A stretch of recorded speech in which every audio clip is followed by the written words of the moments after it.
አቶ ያሬድ ተካ ይባላሉ። በከምባታ ዞን ድራሜ ከተማ በኢንተርፕራይዙ ዘርፍ ተሰማርተው ውጤታማ ከሆኑ ግለሰቦች መካከል ይጠቀሳሉ። ማህበራቸው 12 ዓመታት በስራው የቆየ ሲሆን ወደ መካከለኛ ማኒፋክቸሪንግ ደረጃም ተሸጋግሯል። ለውጤታማነታቸውም ዞኑ ትልቅ እገዛ እንደነበረው አቶ ያሬድ ተናግረዋል።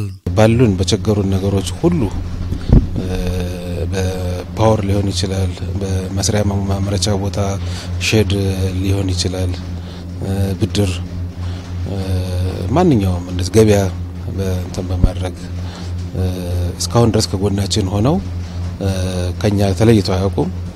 እንደ አንድ ፓርትነር ነው የምናያቸው እነሱ ነው። ኢንተርፕራይዞችን አቅም በማጎልበት የሥራ ዕድል ፈጠራን ማስፋፋት ዋነኛ ተልዕኳችን ነው ሲሉ የነገሩን የከምባታ ዞን ሥራ ዕድል ፈጠራና ኢንተርፕራይዝ ልማት መምሪያ ኃላፊው አቶ መልካሙ ማቴዎስ ናቸው። እና የኛ ተልዕኮ እያደገ የሚሄድ ነባር ኢንተርፕራይዞችን አቅም የማጎልበትና በእነሱ ስር የሚፈጠር ሥራ ዕድልን እያሳደግን መሄድ ነው። ሁለተኛ እዚህ ጋር ከሚወስዱ ልምዶች ተነስተው ራሳቸው ሌላ ሥራ ዕድል ከስራቸው እየፈጠሩ ሥራ አጥነትን በወሳኝ መልኩ የመቀነስ ሥራ እንሰራለን። የማዕከላዊ ኢትዮጵያ ክልል ተወካዮች ምክር ቤት የፕላን መሰረተ ልማትና የመንግስት ሀብት ቁጥጥር ጉዳዮች ቋሚ ኮሚቴ ሰብሳቢ አቶ ታመነ ገብሬ በከምባታ ዞን የተመለከትነው የኢንተርፕራይዝ ማህበራት እንቅስቃሴ ተስፋ ሰጪ መሆኑን ነግረውናል። በጥቅሉ ስናይ ተስፋ የሚሰጥ ነገር አለ።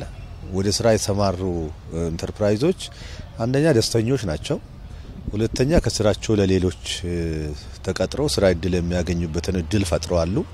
ሶስተኛ ከመንግስትም ጋር ያለው የመንግስትን ድጋፍ በመንግስት በኩል የሚቀርቡ ድጋፍ የምንላቸው የማምረቻና የመሸጫ ቦታ ማቅረብ፣ ብድር የማቅረብ፣ ገበያ ማስተሳሰር፣ አጫጭር ስልጠናዎች ያው ስራ ዕድል ፈጠራ ክህሎት መር እንዲሆን በአገር ደረጃም ተይዞ እንደ ክልላችን በልዩ ሁኔታ እየተሰራ አለ። ይሄንን ይዞ ከመሄድ አንፃር ያለው ነገር በጣም ተስፋ የሚሰጥ ነገር አይተናል። ወደ ስራ የገቡት በዞኑ የሚገኙ ነባር ማህበራት ውጤታማ መሆናቸውን ያነሱት አቶ ታመነ አዳዲስ ማህበራትን በመፍጠር ረገድ ክፍተቶች አሉ፣ በዚህ ላይ መስራትም ያስፈልጋል ብለዋል።